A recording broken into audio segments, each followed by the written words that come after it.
Have you ever wanted a boots on the ground perspective of riding transit from all over the world, but you just haven't had the time? Well, I got the perfect book for you, and that is Taras Grescoe's Straphanger. Welcome to the Urban Mobility Book Review series. Each episode picks a book, explains why you should read that book, gives you the big picture, and outlines the key concepts in that book, all in a nutshell. For those of us who come from countries with mass motorization, which is defined as more than 400 cars per thousand population, it can seem that automobiles are the default way to get around. But as Straphanger shows, this is not the case. Many people around the world have to rely on mass transit as their primary means of getting around. And that's what this book really explores. Quote, "Though there are 600 million cars on the planet, there are also 7 billion people. Which means that for the vast majority of us, getting around involves taking buses, ferry boats, commuter trains, streetcars, and subways. In other words, traveling to work, school, or the market means being a straphanger, somebody who, by choice or necessity, relies on public transport rather than a privately owned automobile."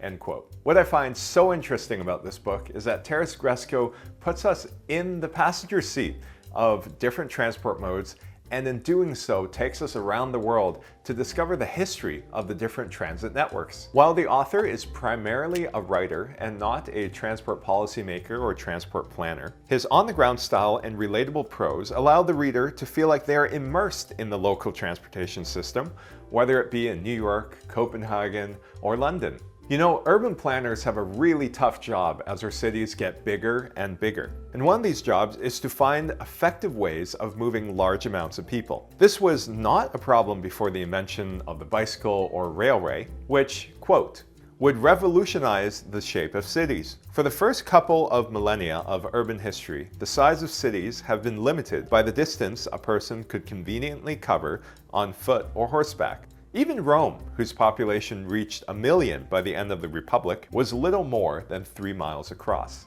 End quote. Before advances in transportation speed, urban planning was essentially non-existent, and the transportation of people, as opposed to goods, was rarely even considered. In the 1800s, inventions like the bicycle and streetcar began to not only offer alternative modes of transport, but also faster ways of moving people. In 1832, quote, "A French engineer living in New York, Alphonse Lubin, was the first to lay tracks flush with the surface of the road.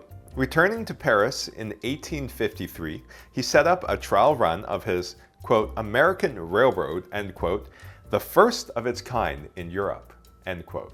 It's hard to understate the importance of these developments, as they would shape the landscape of nearly every metropolitan area over the next few years. It's no doubt that the early trains would not be as luxurious as today's modern high-speed rail. But today, the train is still one of the fastest, easiest, and most relaxing methods of traveling around Europe and some parts of Asia.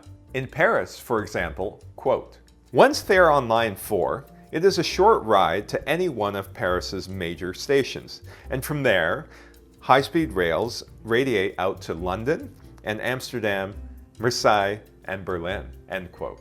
The user experience is really key here, and this book gives us a sense of how easy it is to transfer between a local rail line and a regional rail line, which connects to other cities around Europe. When writing about his experience in Paris, Grescoe also hints at the future when he also tells us, quote, "There has even been talk of banning cars from Paris's 4 central arrondissements," end quote.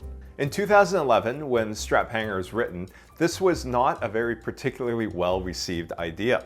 We can see today, however, that Grescoe's forecast has come true, and large areas of Paris are now closed to privately owned motor vehicles, being replaced by thousands of people on bikes. Grescoe takes us to Copenhagen to illustrate his point, where over 50% of the population commutes by bike. The success of cycling in Copenhagen, however, did not happen by chance, and not everyone was on board with such a success. I quote, "Sometimes a shop owner still tries to claim his business was ruined because the city removed 4 parking spaces.